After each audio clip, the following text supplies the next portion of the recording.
प्रारब्ध के सभी दर्शकों को मेरा नमस्कार। मेरा नाम है संदीप आर के सिंह और आज ये मेरा सिंगल वीडियो और चर्चा का विषय है तेजस्वी यादव के बहाने नेताओं के बच्चों पर बातचीत।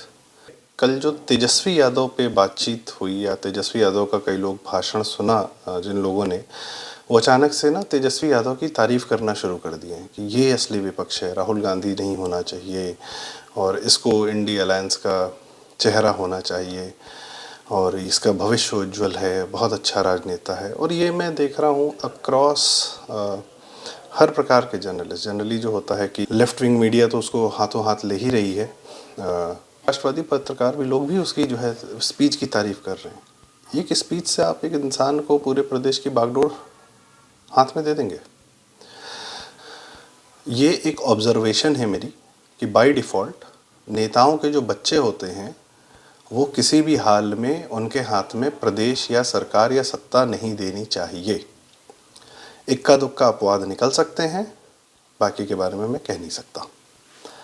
बाकी का हम गांधी खानदान को उठा लें, राजीव गांधी भी ऑफ कोर्स एंटाइटल्ड थे और हमारे पास पूरी अभी उदाहरणों की हम लिस्ट देंगे तो राजीव गांधी का अगर नाम ले लिया है तो उनका 5 साल का कार्यकाल 400 सांसद होने के बावजूद डिजास्टर्स से भरा हुआ था। सो मच सो दैट कि कार्यकाल खत्म होने के 1 साल के अंदर ही देश का सोना गिरवी रखने की नौबत आ गई थी। अब लोग चंद्रशेखर को, वीपी सिंह को दोष देते हैं, वो एक 9 महीने के लिए प्रधानमंत्री रहा, एक 4 महीने के लिए रहा। खैर कारण ये है कि ये नेताओं के बच्चे बहुत प्रोटेक्टेड एनवायरनमेंट में पाले जाते हैं, इनको ज़मीन से बहुत दूर रखा जाता है और जो लोग इनसे मिलने आते हैं सबका बहुत ज़्यादा वेस्टेड इंटरेस्ट होता है। वो बचपन से इनसे, वो लोग बचपन से जानते हैं उस बच्चे, जब वो नेता का बच्चा होता है, छोटा होता है, तब उसको शुरू से जानते हैं कि ये भविष्य में बढ़ चल के जो है नेता बनेगा। और खासकर 20-30 साल 40 साल पहले तो यही परिपाटी थी ना।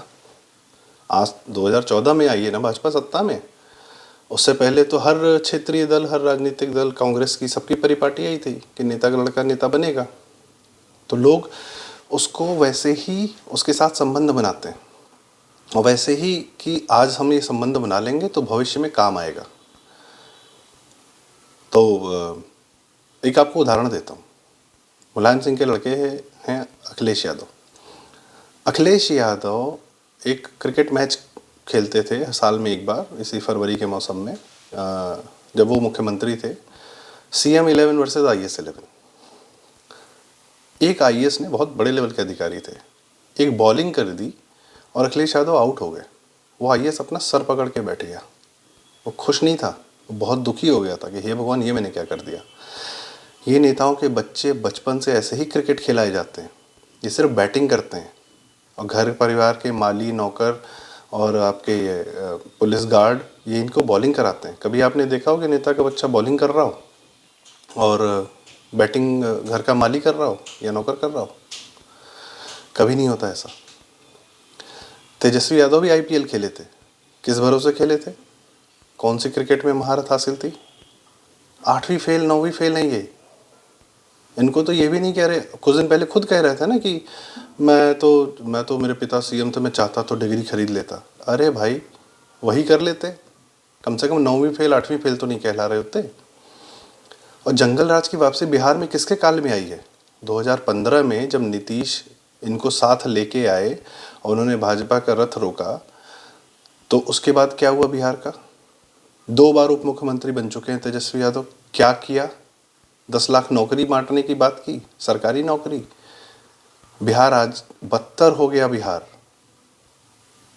इसी के कार्यकाल में, इसी तेजस्वी यादव के कार्यकाल में। कल से सुन रहा हूँ कि ओह क्या स्पीच दी है, क्या स्पीच दी है। हद है यार। ये आदमी अपने बाप से भी निकृष्ट कार्य करेगा, कर चुका है, कोई शंका नहीं है इसमें। मुस्लिम वोट बैंक के भरोसे जो लोग नेता बनते हैं वो सदैव करप्ट होते हैं, ऊपर से लेकर नीचे तक। उदाहरणों की बात कर ली जाए, उमर अब्दुल्ला क्या किया प्रदेश का? जब तक 370 हटे ही नहीं, जम्मू कश्मीर देश का सबसे भ्रष्ट स्टेट था, सबसे भ्रष्ट। कारण क्यों? क्योंकि उसकी ऑडिट नहीं होती थी। केंद्र सरकार सबसे ज़्यादा पैसा अगर देती थी तो जम्मू कश्मीर को देती थी। सबसे ज़्यादा पैसा किस टर्म्स में? पर कैपिटा, मतलब एक प्रदेश की जनसंख्या के अनुसार जो पैसा उसको मिलता था, तो एक एक आदमी को सबसे ज़्यादा अगर पैसा मिलता था जम्मू कश्मीर को मिलता था, और उसका ऑडिट नहीं होता था। केंद्र सरकार को कोई अधिकार नहीं था कि पलट के पूछ ले कि भाई पैसे का क्या किया। इसीलिए तमाम पत्रकार सब शांत रहे 1989-90 में। कश्मीरी पंडितों के मारे जाने के बावजूद भी मुंह भर दिया गया था पैसे से इन लोग का। कश्मीर फाइल्स आई है तब बहुत लोग का हवा लगी कि हुआ क्या था वहाँ पे। नीचे आइए, पंजाब के अकाली के जो सुपुत्र हैं तो अकाली दल के, लेकिन पूरा जो है इतना भ्रष्टाचार या इतनी ज़्यादा आरोप लगे ड्रग्स के, इसके उसके हर चीज़ के, कि 10 साल 2 बार चुनाव हार चुके हैं। एक बार कांग्रेस आ गई, एक बार आम आदमी पार्टी आ गई, और अपने आज निम्नतम सीट पे खड़े हैं। तो जनता देख रही है ना कि आप क्या क्या कर रहे हो।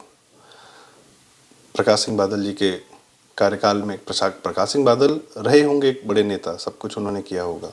नेता जो ज़मीन से उठता है वो काम करेगा ना, उनके बच्चे नहीं कर पाते, बस का नहीं है उनको वो एनवायरनमेंट, वो उनको सिर्फ सत्ता और एंटाइटलमेंट मिलती है, और उनको सिर्फ वाहियात लोग उनके आसपास मिलते हैं जो उनसे कुछ लेना चाहते हैं, और इसीलिए वो बहुत अजीबोगरीब मानसिकता में जीते हैं। उन बच्चों का मतलब वो मैं देखूं कि किस प्रकार का जीवन जीते, नॉर्मल जीवन तो होता ही नहीं। हर आदमी उनसे कुछ लेने ही जा रहा है, हर प्रकार का लेने, मतलब कि कुछ स्वार्थ साधने, कर्म करने नहीं। उनकी मानसिकता अजीब हो जाती है।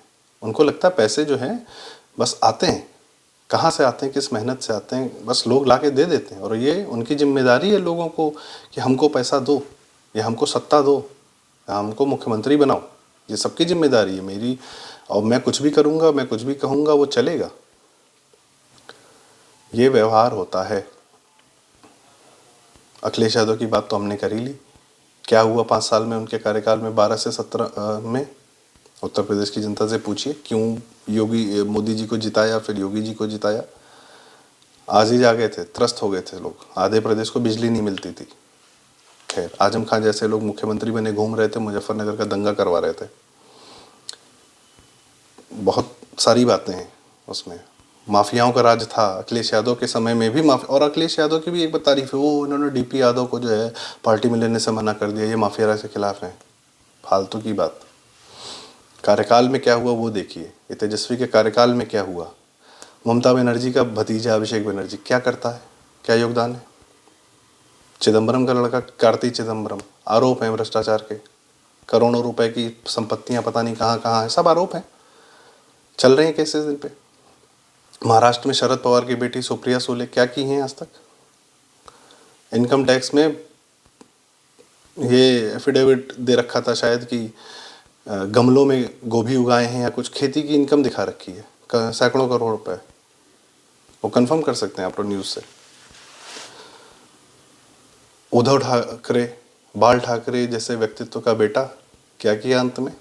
उनका लड़का आदित्य ठाकरे, सुपर एंटाइटल्ड, पूरा बॉलीवुड ओ आदित्य ठाकरे आदित्य ठाकरे। किस प्रकार का, मतलब कोई कर्म है, कोई अच्छे कर्म है, कोई काम धाम है। और किसकी बात करें, हरियाणा पूरी जमात है कि किसका नेता उसका बेटा, मतलब क्या ही हो गया।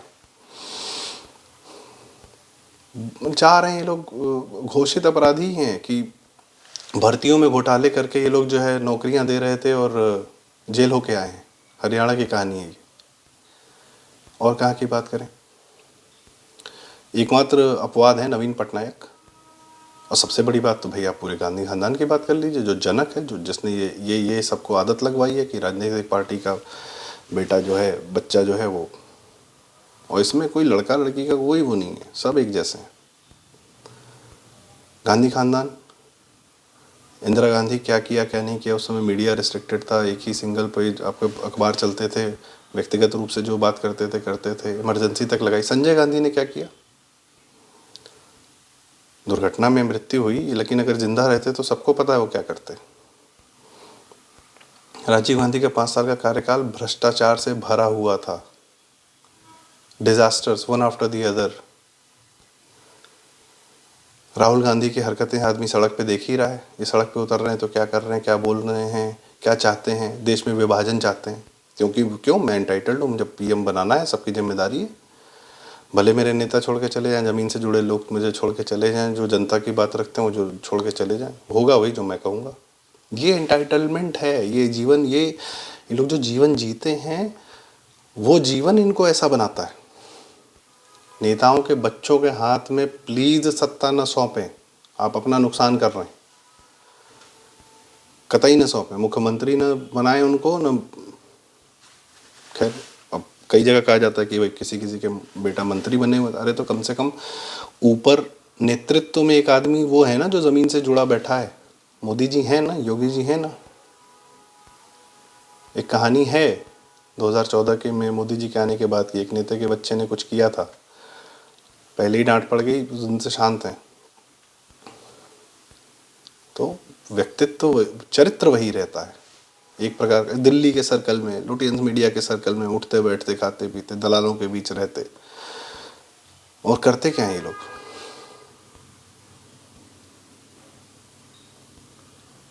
आज मोदी जी के नेतृत्व में इन लोग को, नेताओं के बच्चों को काम करना पड़ रहा है, वरना न आदत है न चरित्र है काम करने की। एंटाइटलमेंट बहुत है। तो कृपया ये तेजस्वी की एक छोटी सी स्पीच के चक्कर में इसको हीरो न बनाए। ये प्रदेश बर्बाद कर चुका है और ज़्यादा करेगा। और मैं तो ठीक है भाई, विपक्ष वालों ले लो उसको अपने सर पे बिठा लो, कुछ ही दिन में उतार फेंक दोगे, तुम भी उतार दोगे इसको। और आज का बस ये कुछ विचार, कुछ ऑब्जर्वेशंस, आरोपों की बात। They don't deserve.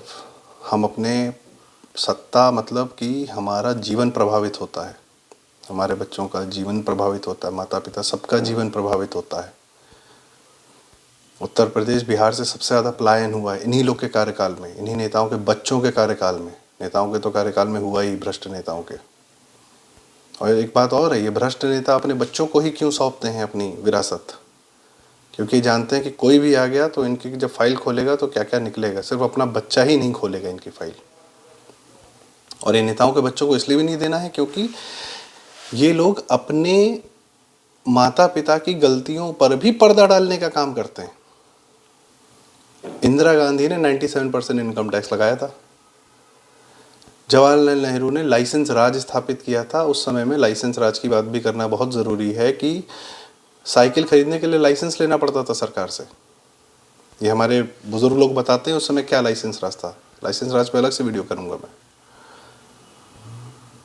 और चूंकि क्या है कि बाप ने कर दिया है, हम उसको पलट नहीं सकते, तो वो गलती जो है बाप की अपने पूर्वजों की, वो चलती चली जाती 40-50 साल, और देश झेलता है। इतना इस हद तक झेलता है कि 1991 में एक बाहर आदमी नरसिम्हा राव, जो फिर ज़मीन से उठ के आए थे, भले कांग्रेसी थे, उन्होंने अपने सर पे जिम्मेदारी लेके भारत की लाइसेंस राज को ख़त्म किया और इकोनॉमी ओपन हो गई अपने आप। और आज जो हम अच्छा जीवन जी रहे हैं वो नरसिम्हा राव के कारण जी रहे हैं। नेहरू, इंदिरा गांधी वगैरह ने कोई कसर नहीं छोड़ी थी देश बर्बाद करने की, सिर्फ इसलिए कि हमें अपने बाप दादा की गलती पे पर्दा डाले रखना है। उसको हम पलट नहीं सकते, भले वो सही है वो गलत हो, कुछ भी हो। मत सौंपिए इन लोग को अपनी सत्ता। तो इसके साथ आज की वीडियो को मैं यहीं विराम देता हूँ। बहुत बहुत धन्यवाद। जय राम जी की।